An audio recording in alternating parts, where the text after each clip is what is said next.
All right, good. So, um, I'm in my 34th year of teaching in North Allegheny School District. I taught elementary for 7 years, middle school for four, intermediate high school the rest of that time. I teach 9 and 10. I oversee the school district's PH health and PE program. We have 33 teachers that work on our staff throughout all the levels. In the building, which I'll be talking mostly about today, our intermediate high school, we have 8 teachers that work teaching wellness for life and health and physical education, our two courses. Um, a little history. I found out about meaningful PE through my involvement with Shape PA with Shape America. Went to the national convention in New Orleans a few years back and thought it sounded interesting, went to it, and just an outstanding program about what meaningful PE is. I've always loved my job. I've always loved what I do, and working with kids. But this just spoke to me in a way that made a lot of sense. And when I talked to the kids of the professor who was presenting there, they were just so excited about it. And I came back and started just introducing a little bit at a time. What I'm sharing might be a little bit overwhelming. Uh, Keep in mind that what you see is a part of what we do, but we've come to this through years and years of team teaching, piggybacking off of each other's ideas in our building, going to professional conferences, putting all of this work together. So it's not something I expect you to do overnight. What I hope you can do is come away with some ideas and some motivation and start. What would you apply this week if you're not teaching yet? If you are teaching, we're going to ask you, what would you do this week? What changes would you make to start making small incremental changes? Um, so the whole goal today, empower students to feel better every day. That's what we should all be doing. And then how can we make teaching more rewarding for you as you become a young professional or you're already out there teaching? I want to feel good when I go home at night, and I do. But I want to feel like I've done something. I didn't just roll the ball out. I didn't just sit and watch kids play games, even though games have a lot of value. I want to make sure I'm doing a better job of challenging them as we go. And I got to switch over here. Sorry, first thing. Sorry, folks. There we go. Um, just listen to several podcasts getting ready for this, and the new one popped up. Andy Vasley's podcast, and one of the things he talked about was the Maya Angelou quote. Dr. Maya Angelou, great poet. I've learned that people will forget what you said, people will forget what you did, but people will never forget how you made them feel. I used to be a content teacher, and while I still teach content, this move to meaningful health and physical education has really helped me to connect with kids better, to deliberately and passionately pull kids aside, talk to them, or get them going, be more of a facilitator and connect with them better. This is her quote, but I really identified with it, so I included it also. My mission in life is not to merely survive, but to thrive and to do so with some passion, some compassion, some humor, and hopefully some style. That last one might be a stretch. I don't know how much style I have, but I'll try to do the other ones and be the best I can be. If you're new to teaching or you came into teaching, you probably obviously have some beliefs. Why are you doing what you're doing? Why'd you become a teacher? Um, And for me, I have a chip on my shoulder. I've had a chip on my shoulder for my 35 years of teaching. I love what I do. I believe in it. I believe we have the chance to make a big difference, but I still hear about teaching gym all the time. I'm a gym teacher, and that sometimes gets at you.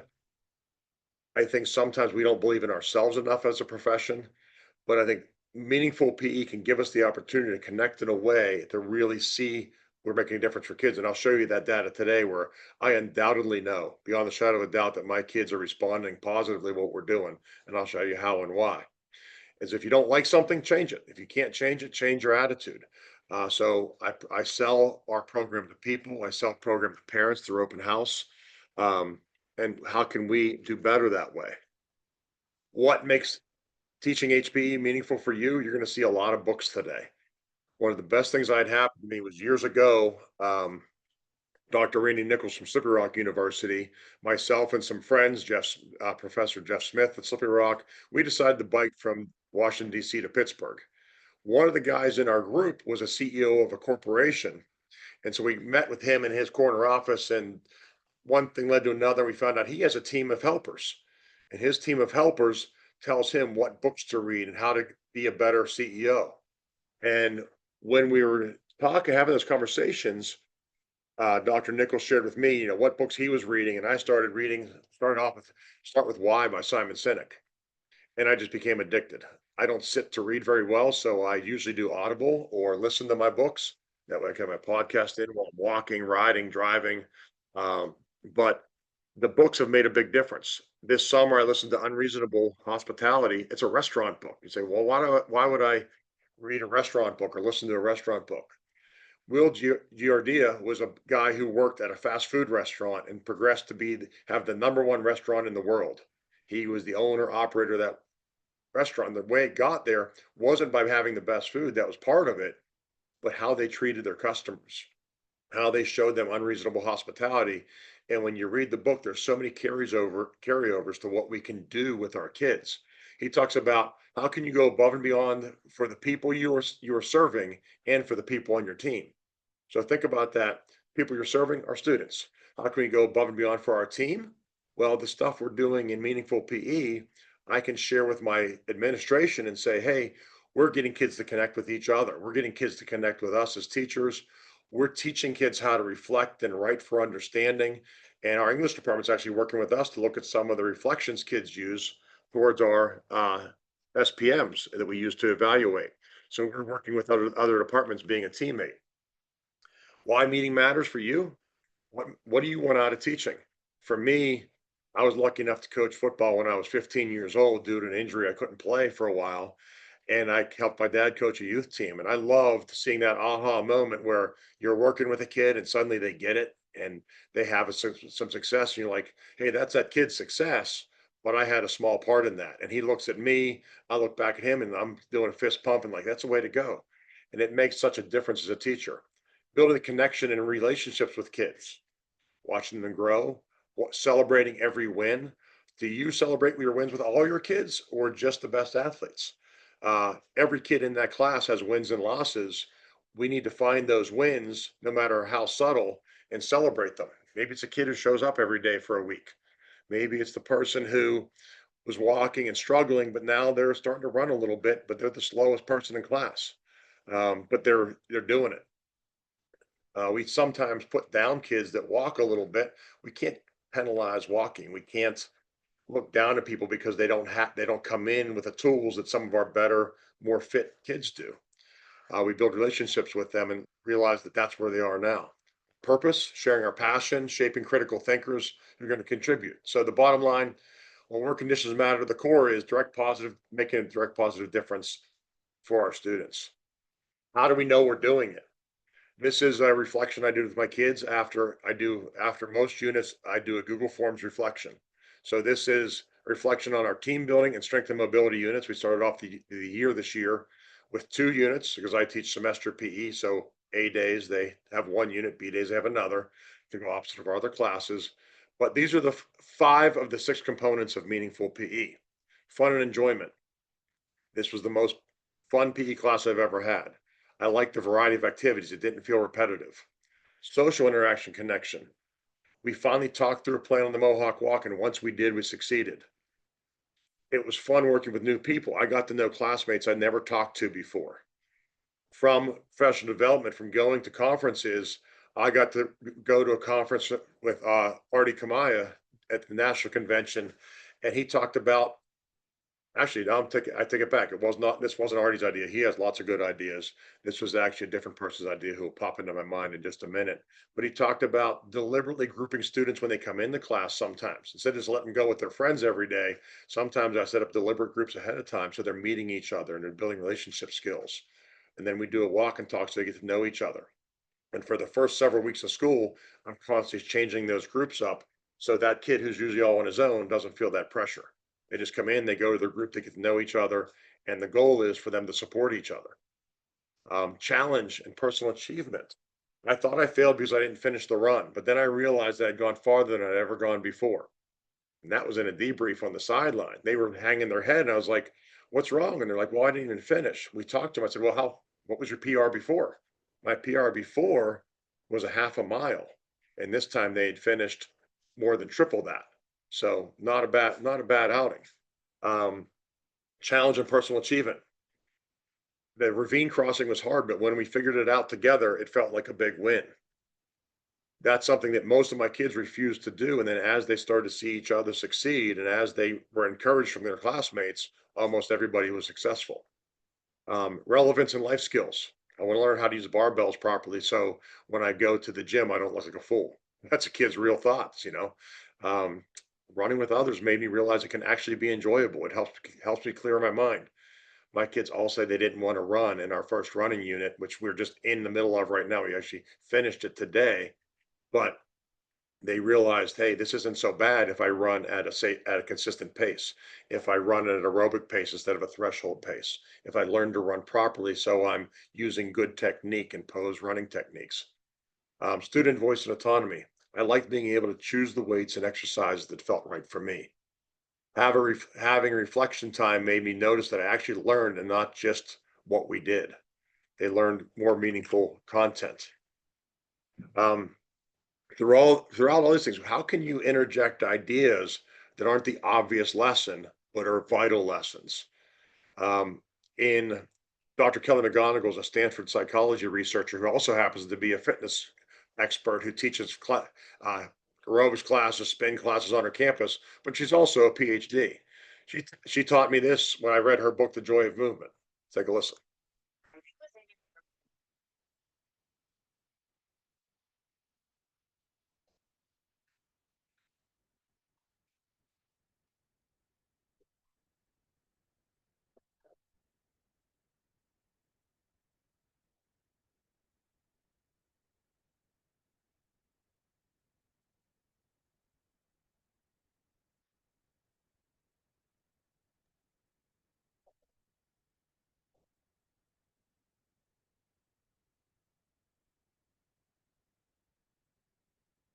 Hey, we can see the words, but we can't hear them.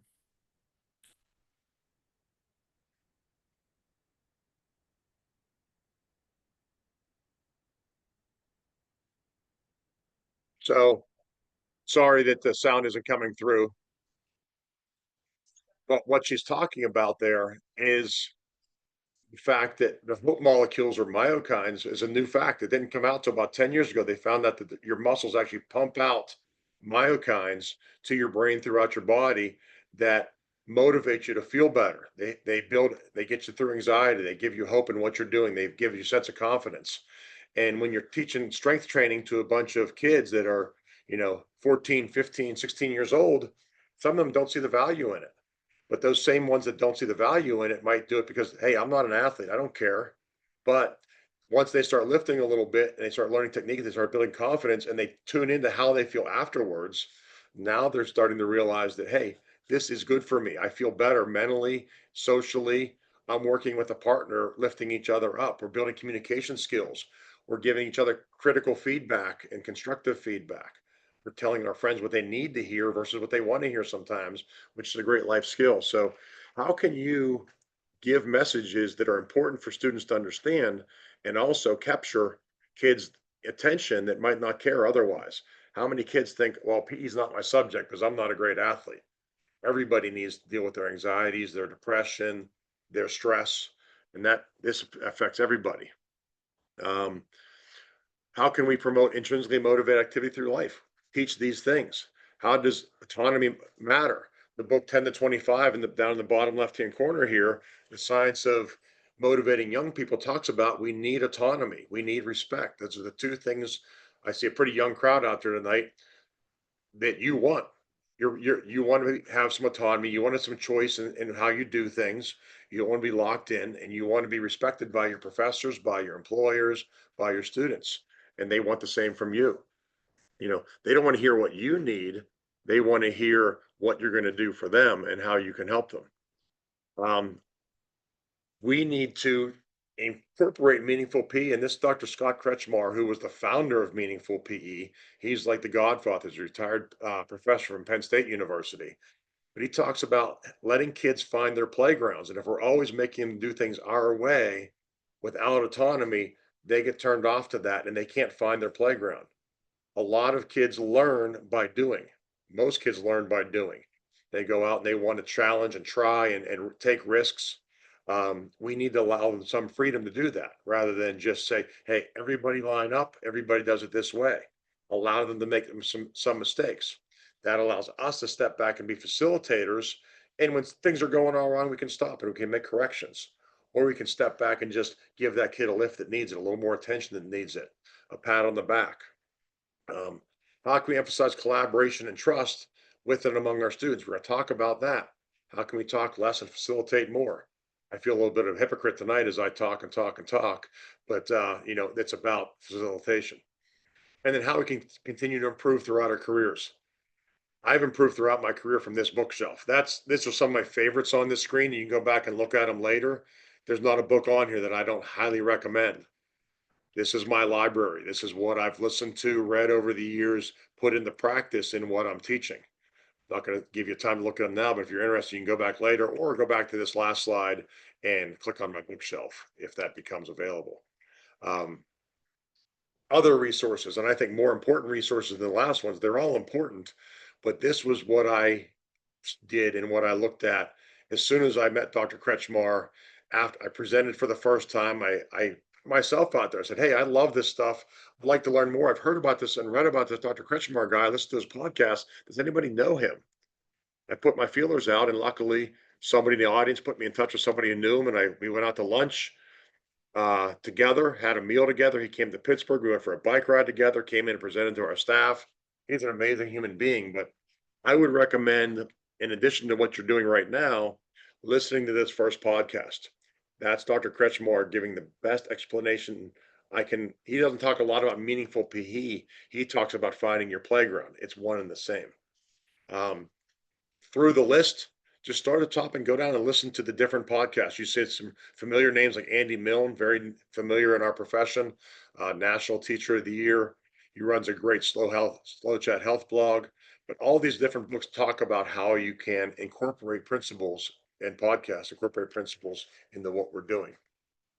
The framework, quickly, I'm not going to spend a lot of time on this because I have in the past, but there's 6 features to meaningful PE. Social interaction. How many of our kids today struggle with social interaction? They don't interact with each other very well. They have their people, but due to us being buried in our phones too much and other reasons, we don't interact as well. We don't communicate verbally. Our body language, we're too used to texting. That's one of my main goals in my class, probably the main goal in my class. Motor competence. Can they actually do physical things they want to do? Are they enjoying it while they do it? And approach fun just not as fun goofing around, but fun as a sense of satisfaction. When I walk away from a hard task, it might have been fun as fun in the moment, but I feel good about it afterwards. The just right challenge. How can we challenge ourselves in a way that's not too hard, not too easy? And that's very different for every student. We did an interval running workout today in my class, and some kids looked like they were barely moving. Some kids were running hard, but they were in the right target zone with their heart rates. That's where their physical conditioning puts them. Personally relevant learning. How are they tying the lessons into their lives? And then delight. Delight or awe. In my model, I've added awe to delight. It's like that moment of like you lose track of time and you're really into what you're doing and you're focused on it so hard that you don't realize how much time is passing. I had an observer come into my class today, and the first thing she said at the end of the period was, "I can't believe it's over already. That went so fast." And that's one of the things I love about this too, is my job flies by. Whereas when I was teaching team sports and things like that, and I'm standing back and watching and not as involved in facilitating as I'd like to be, it seemed like the day dragged on because I was pulling some kids' teeth to participate. Whereas this, kids participate because it's social. They want to support each other. Addressing the framework, how am I doing? At the end of every unit, I give kids a Google Form survey and pull information from. That's where I got the quotes earlier. I didn't pull up all the quotes for you, but that was a selection. But this is the one I just gave 2 weeks ago. How did you feel about the team building unit as a whole? The vast majority of my kids gave me 4 or 5 out of 5. Gave the unit a 4 or 5. They love the social aspect. They love the team running out to the ropes course, working together. Strength training, not so much, not as much. So I need to find a way. And the kids' feedback when they sent it to me was, I broke it down. I read all their things they submitted. I broke it down using ChatGPT and Gemini to summarize what the overwhelming sentiments were, who the outliers were. But I found they find it dull. They want more choice and more options in there. So I'm looking at how to my next strength unit, which starts next week. We're going to start getting out in nature more, getting outdoors more. They didn't like being in the weight room as much. And while that's something that some kids love, most of them wanted to be outdoors and train outdoors. So we're going to make some changes next time. But through this, I can find out what I'm doing well, what I'm not doing as well. But when our administration asked, hey, our whole building initiative is we need to increase students' positive social interactions. We don't want kids to be lonely. We don't want kids to be isolated. Well, in my class, it's a little hard to see here if I don't know if I can blow it up, but purple is strongly agree, the green is agree, disagree is yellow, strongly disagree is red, and I don't understand the question is blue. Notice lots of purple, lots of green. They feel very, very strongly that the interactions in the class are very, very positive. Personal relevance. They agree or strongly agree more than any other thing that it is relevant to them. It's fun. They strongly agree that it's fun. They feel competent. They feel like they're achieving something, and then the challenge is appropriate. So as I go through, I might add a category for delight and awe. I haven't done that one yet, but you can customize this any way you want. You can use different metrics. This one I use this time, I might use a traffic light guide next time, red, green, or yellow. We'll get into that later, but I use that for end of period breakdowns. Meaningful PE overview, trust. Trust of the teacher and of each other is vital. So as you think about it, when you were in a class where people are mocking you, giving you a hard time, making fun of each other, even they say, hey, we're friends, we're just giving each other a hard time. How did that work for you? Did you enjoy those classes? Or did you love it when you're on a team? You know, I played for lots of teams in my life. A team that when I took a good shot and missed it, that said, hey, take that shot next time. That was good. We built trust and support for each other. Those are the teams I enjoyed the most. So we're trying to do that with our classes. I am very deliberately talking about expectations. My number one expectation is kids come in, I don't take attendance. They immediately read the question on the board, they find their people, and they go for a walk and talk. And they found their people after getting to know everybody. So they're included. They all have a small group of 4 to 5 to 6 kids, and they just have a thought for the day to get them thinking. And as soon as they come in, they put down their stuff and they just start walking at a quick pace. And you might say, well, that's why aren't they running? Well, they can. Some of them do. But for the most part, I just want them to come in and not feel that right away. I want that easy warm up. I want that collegial social connection. Um, and that allows them to build the trust and check in with each other. And the trust inspired by Stephen Covey. These are his principles. But he talks about command and control leadership is coercive. How many of your PE teachers think back in your lives use command and control? I need you to all do this, then this, then this. And they stand up and the teacher's at the front, the sage on the stage, and they're dictating what and how you do things. Whereas trust and inspire leadership is persuasive. I love my job. I feel like I'm not a great chess player or anything, but I feel like I'm playing chess. When kids are struggling, how can I get them to do what's in their best interests? And I got to do that by persuasion. In my job as department chair, I can't hire and fire people, nor do I want to. But I can persuade administration to hire good people. I can persuade kids to um, do what's in their own best interest, and that's fun. It makes the day go faster. Command and control is our native tongue though, so sometimes it gets hard and we get frustrated, so we go back to that command and control and we break trust. And that's something I'm constantly checking myself on. I'll even ask kids, or I'll do it, and then after I do it, I realize, oh man, they got me. They got the best of me that day because I lost my cool and I went back to my command and control style, which I used to be a command and control teacher. A lot of teachers are when they first start, and a lot of teachers still are today. But I'll literally apologize to my kids. I say, I'm sorry, that's not who I want to be. I don't want when you make a mistake, I don't want to bring out to bring anger in me or that command and control guy. I'll come over to you next time calmly, say, hey, that's not acceptable. You know, here's the consequence, and I'm moving on to the rest of the class. So I'm staying positive as best I can. Um, That's an acquired language. That takes time though, especially when you're just starting off with new classes or as a new teacher. But if you want kids to treat each other with respect, that be the change you want to see quote from Gandhi is one of my all-time favorites. You have to model it. In meaningful PE, besides the features, a couple other things they talk about, some things that I've added, reflection. I think it's vital for kids to reflect on their learning and share it with you. And then that helps to build trust in your lessons for yourself. You can see what they're getting and what they're not getting. I learn as much from their reflections as they learn from their reflections. Should be democratic. I want my kids to have opportunities to lead. I want my kids to have opportunities to have a role in the class. When they're submitting those reflections, I tell them that will drive the next unit. If they things they like, I might do more of. If I'm not going to do more of it, I'll tell them why. I'll have a good reason why, not just because. But I've changed my lessons from unit to unit for years based on what kids have to say. It gives them opportunities for self-expression. They participate in a way that works for them, and we'll get into that a little bit later.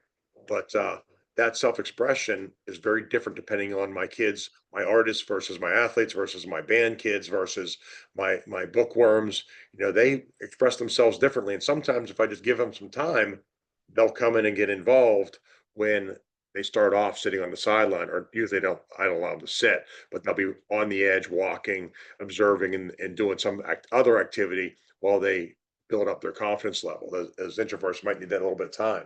But that same introvert who needs time also has some of the best ideas and lends the most to the class over time. Some of my introverts from back in August are some of my best students now in October, because I've given them that space and they trust me enough and they trust each other enough that they'll talk and share their wonderful ideas. They advocate for other kids better than anybody in my class.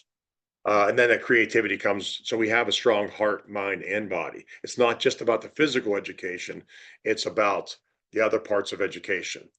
You know, we don't, I don't like the name physical education. We named our course to health and physical education because we're teaching the physical, of course, but we're also teaching the mental and the social skills.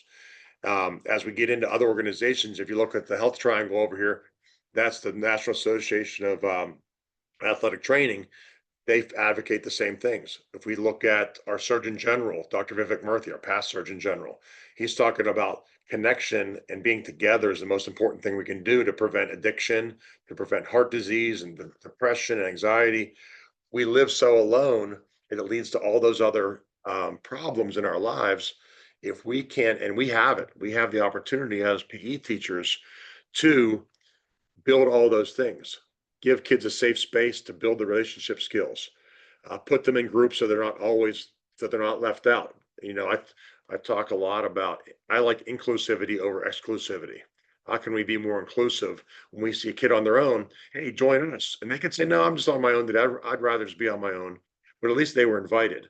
And I tell the kids, if you're on your own and you're not in a group, invite yourself in. The answer is yes, always. But sometimes they need to learn to assert for themselves, and we need to give them that opportunity to be in a group, to work independently, depending on where they are that day. Think about deliberate teaching. What's something you can do deliberately, small intentional moves that can have a big impact? Going back to that other book with the Will Giardia's book about the restaurant.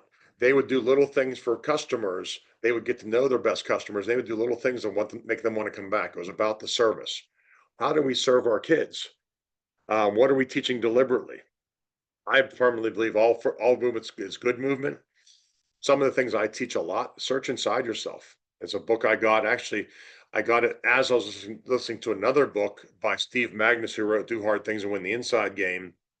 When I was reading his peak performance book, which he wrote with, Brad, I'll come up with his last name in a second, but search inside yourself is about learning about how to recognize and control your emotions. So to start off the year in my Wellness for Life class, we start talking about emotional intelligence. And while as athletes, and you look and say, you got to be tough. The culture in our country is the rugged individual, and that's not today. And that's wasn't always the best. We think we want to go back to these days, but in reality, sorry, my dogs just did something upstairs. I heard a big racket, throwing me off. But he talks about, he has a picture of a horse in his presentation and the rider's getting dragged along by the horse versus Don Wayne sitting up on the horse in total control versus the Native American standing on the back of the horse riding. Now he's mastering that. He's mastering that skill of riding. How can we learn to lean into our emotions, lean into our problems, and deal with them? That's what Search Inside Yourself is about. Realizing we're all going to have roadblocks. We're all going to have problems.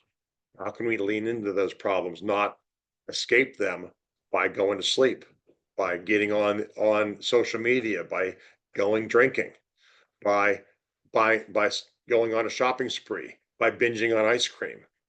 You know, those are the easy button, the way we usually feel better. How can we do something positive for ourselves? Go lift some weights, go for a run, go for a walk, go for a ruck. We take kids out rucking with their backpacks. Um, all these books, same concepts, but do hard things. It's not about working as hard as you can.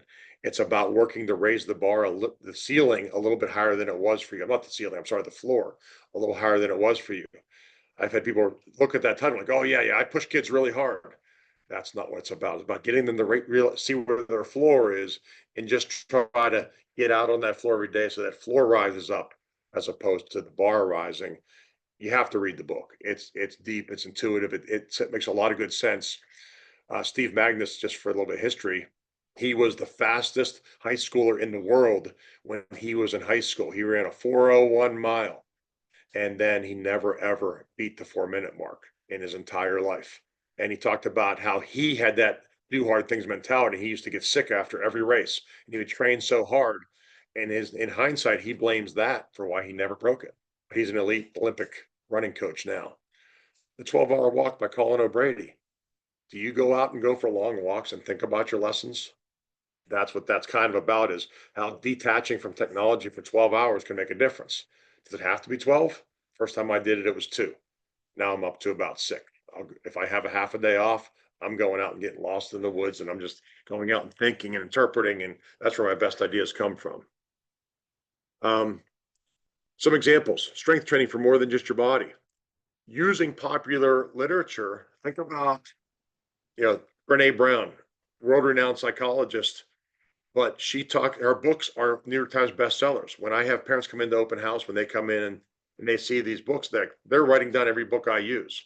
They want to know, and the reason they're bestsellers is because they resonate with people. So I like to use their messages with kids. They resonate with kids. Her quote: wholehearted living, like gifts like compassion, courage, compassion, and connection only work when they're exercised every day. Well, how do you do that in my class? So in PE or in wellness, courage, have the courage to challenge yourself to try. Most kids won't try because they don't want to embarrass themselves. They got to get out of their comfort zone. Get out of your comfort zone and into your stretch zone. Compassion. Have compassion for yourself. Don't expect to be perfect. Have a growth mindset. Realize that you can't have a growth mindset without vulnerability and taking the risk to put yourself out there.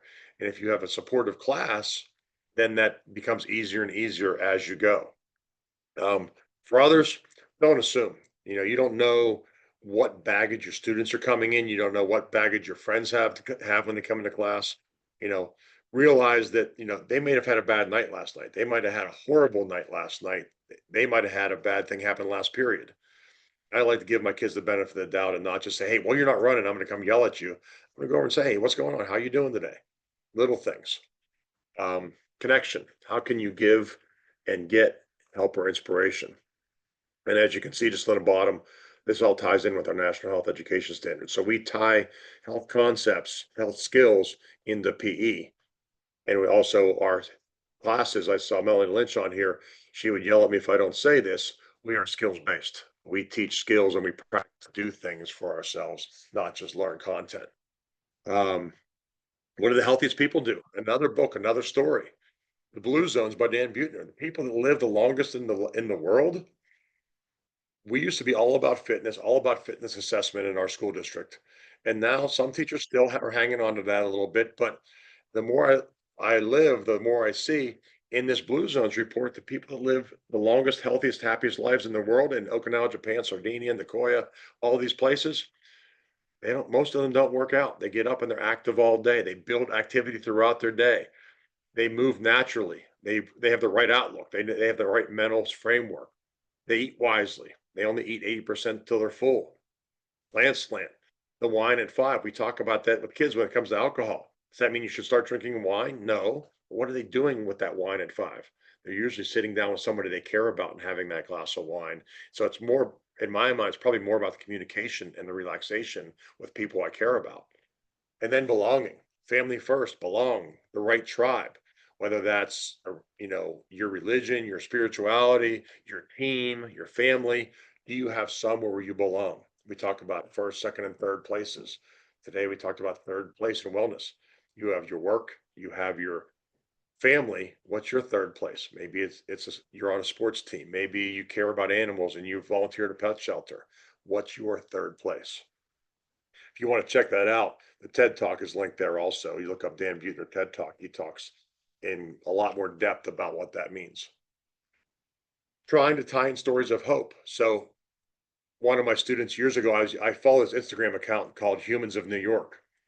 I find my kids enjoy and connect with the stories that I tell. They're not some of them are my stories, some of them are other people's stories. In this story, this young man, this tatted up guy there talks about when he was in middle school and this big hulking PE teacher made him lift weights and how he only did it because he was afraid of the teacher. And but he learned that his demons weren't as bad when he lifted weights and he was dealing with some issues, mental health issues, but he learned to self-medicate in a positive way. And now that he has made it and beaten those things, he still needs that time. So even though he owns his own company, doesn't have to anymore, he still works as a bike messenger because he likes the idea of getting out and moving throughout the day. Just check my time here, see how we're doing. Integrating nutrition, how to eat, how not to die, the Dorito effect, hacking the American mind, food politics, all the things talk about healthy options. We don't teach kids to go on a diet. That's literally a four letter word. We tell them how to eat for having positive energy. How to eat. The best diets have this in common. They focus on foods that are close to nature, minimally processed, and plant predominant. What we call a whole food plant predominant diet. We don't tell people to cut calories, but to replace with different things. Crowd out, not cut out. We teach them not to eat sad crap, standard American diet, calorie rich and processed foods that everybody, every manufacturer in the country is trying to sell you. Their attention, their food choices are a multi-billion-dollar company for corporations. Our kids need to realize that they're being marketed to endlessly and forever. They basically live in a casino, which is their phone, and people are trying to sell them goods and services.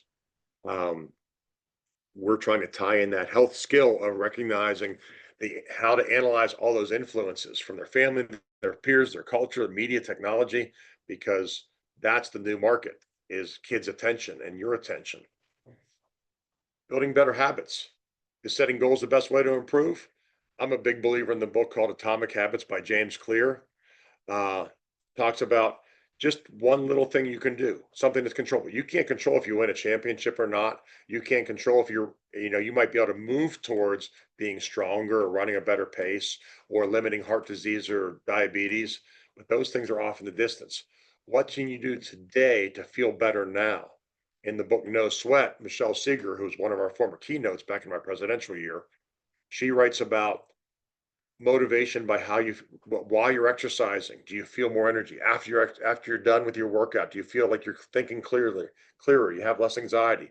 Did you connect with friends?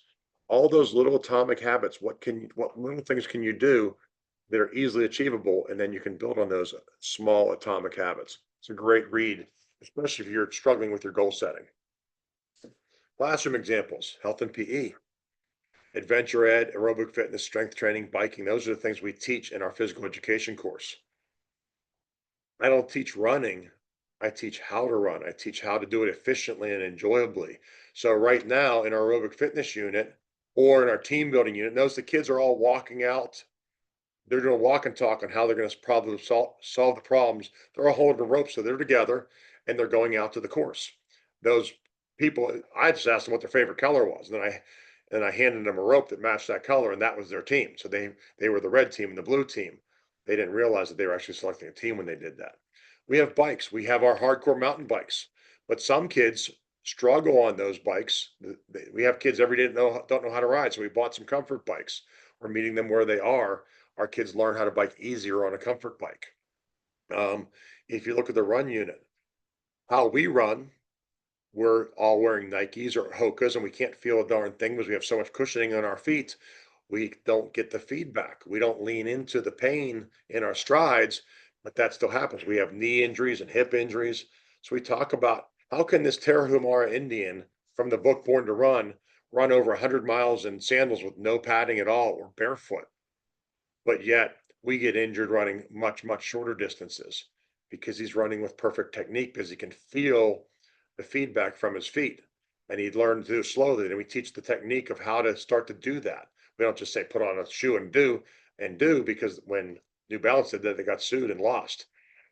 We need to ease into things. The whole principle of progression, the progression principle in running and strength training, everything we do, we start easy, we work up. I try not to scare the kids off, but lead into it. Tying in pickleball to manners, including others, working together with teams that are people that are better than you, not as good as you. All the different things. There's links to some of our bikes, some of our outlines of how we do things. Classroom examples, wellness for life. We switched our health course to wellness for life because that's really the goal, isn't to not be sick. The goal is to strive to have your best level of health and wellness for the rest of your life.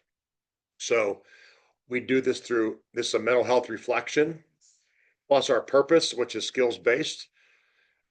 One of the ways we did this through my last unit, instead of having kids do a written assessment, I'm trying to work on relationship skills. So I've had kids rotating different groups and different partners and so on. And they've been through 3 or 4 different table selections.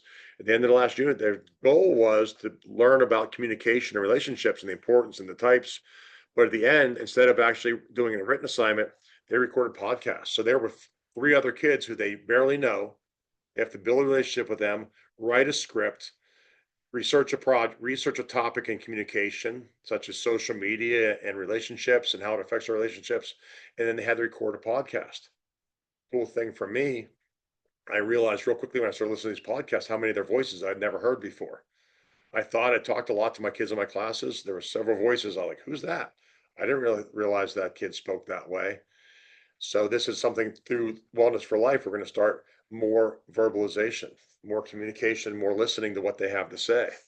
Um, in the class, learning goals, what they're doing, recognize and manage stress in daily life, apply self-care strategies and mental health, emotional health, their skills.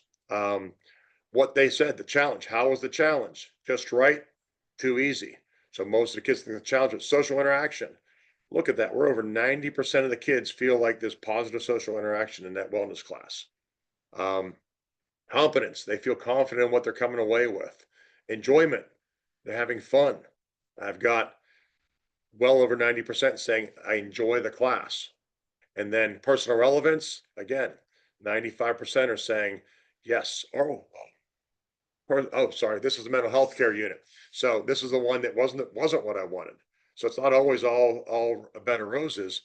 I had a big chunk here say no, they didn't see the personal relevance. So I need to go back and reteach that and say, well, how likely is it? Are we going to be influenced by mental health? Yes, we are, because 1 in 5 people are going to live with mental health problems. That might be our coworker, our family member, ourselves at some point. So if I can retaught that one so they better understood it. Um, Sample skills based health tie-ins for HPE and Wellness for Life.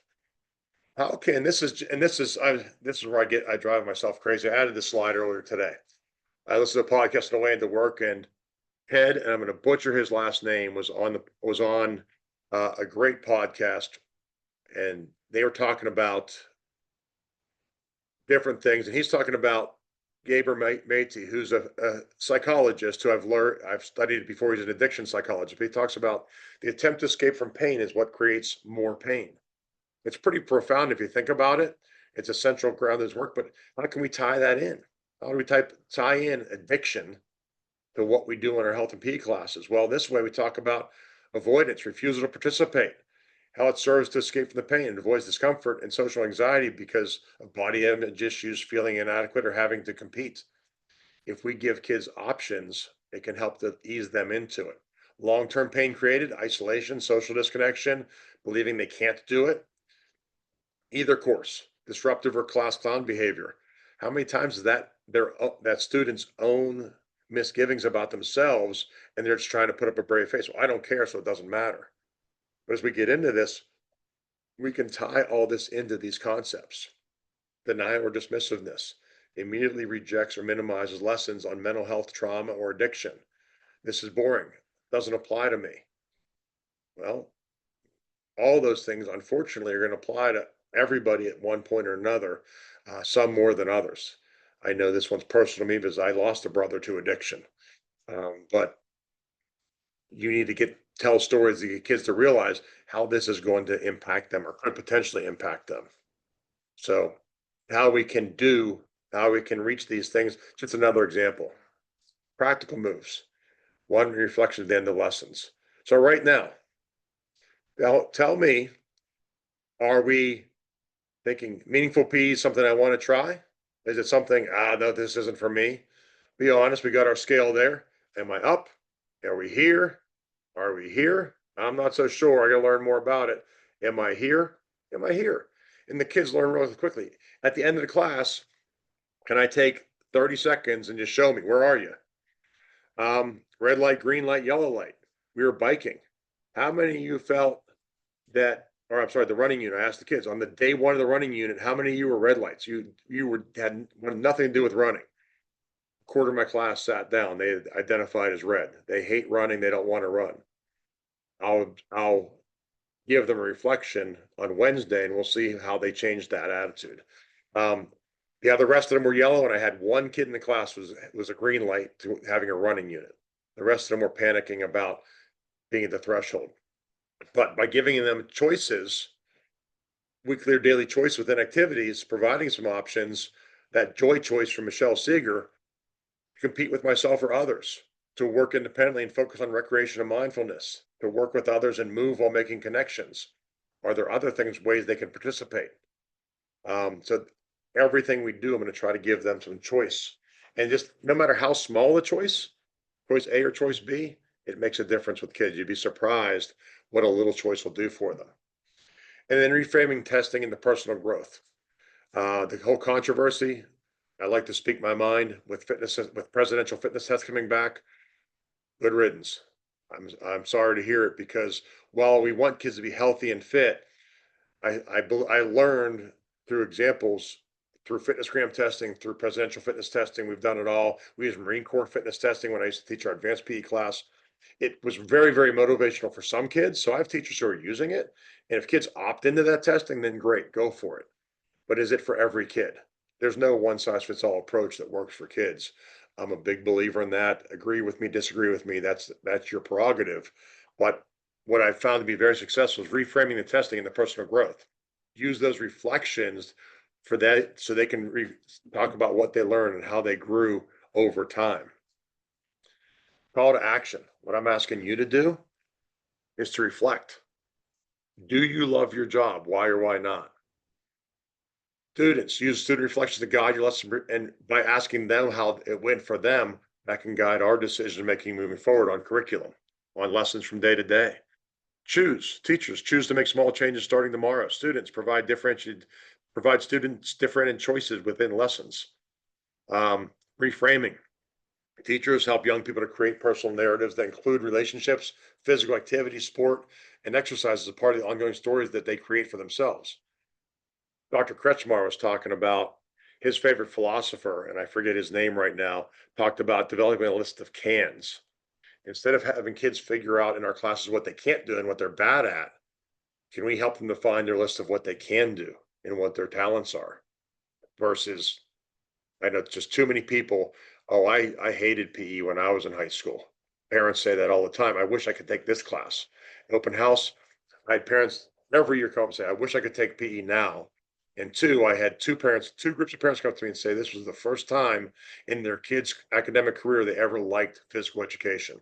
I found that heartbreaking. I'm proud that they found it in my class, but I find heartbreaking that that's the first time they actually liked coming to PE, and they'll look forward to it. And the one student who is not your typical superstar is probably my hardest working student this year. And it's somebody who is probably, you would never guess it in a million years. Um, Reframing, help young people create personal narratives. Then, oh, I already said that. Sorry. And then have the students encourage them to build a list of things they can do. So come out of class with your can do's versus your can't do's. Wrap up. What's one strategy to try this week? We're going to try to do a little poll. What's one thing you would or will do this week? I don't know how or Rick, how we can do this. If we can open a poll for them. I don't know if we could open a poll. We could certainly open the mic and everybody could just unmute and say it or type it into the chat if you're not happy. There we go. That'll Now. work. So I just take it for your kids. I should take it for yourself. What's one thing you have? And then we'll have time for questions after this because it's only, oh, it's 7:58. So, well, I'll be here for questions if you want. If you want to go, that's up to you. But what's one thing you could do this week? Type it in the chat. Let's see what people have to say, or unmute yourself and have at it. Hi, Dave. My name is Marcus Gill. I am a physical education teacher in Philadelphia. Something that I definitely want to do is like engage my students post like the class period. I know I find myself kind of rushing because like I might have to take them out to recess, or it was just a rough class period for me, especially with kindergarten. So I think what I'm gonna start doing going forward is just engaging them after the class, even if we don't get finished what we were doing. Just be like, hey guys, thumbs up, middle, down. How we feeling about what we learned today? So I really Yeah, that's appreciate this presentation. You're welcome. And the podcasts that are listed there, most of those podcasts are elementary focused. And it sounds, Marcus, to me like you're an elementary school teacher. So those podcasts can be a great help for you. I focus mainly on high school, but those focus more on elementary. Dave, All right, yes, anybody else? those I'm looking. comments in the chat here if you've been able to take a look. Yep, I'm looking at them now. Create more internet intentional connections with solo students. I was talking to somebody who I worked with recently about they have some real headaches, some real problems that kids that just come to school with lots of baggage. I said, well, what if you can win over one or two of those kids? Will that change the tone of the class instead of distracting all the time? Well, if those kids have connection to you and you can build some trust with one or two, I think that's a great way. If you can find those kids who might be the difference makers in the culture of your class. Go on walks to clear your mind. Go on walks to fill your mind also. Find those podcasts I recommended for you. Listen to them while you walk. So I have the podcast on one screen and my recorder on the other screen, and I'm taking notes. I might have a Google Doc open and just voice the text when I hear something good.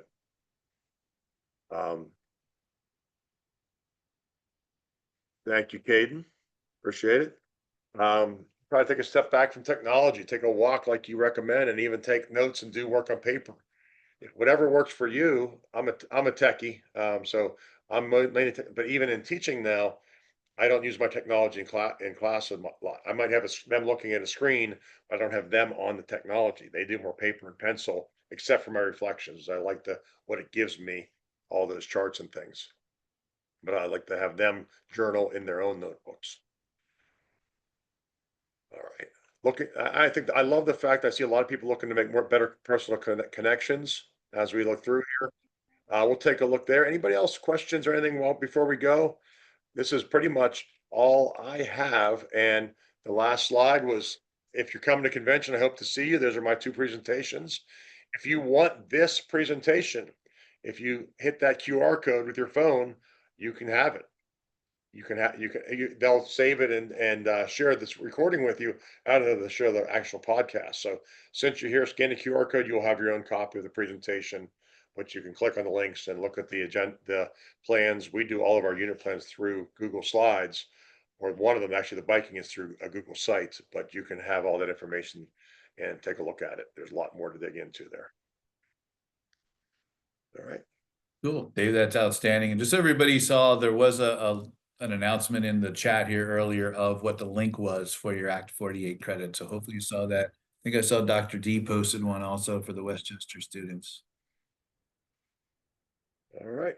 Well, outstanding. Great job. If you have a question, hang out. I'll be here for a minute or two. And that's all my presentation. So thanks for coming.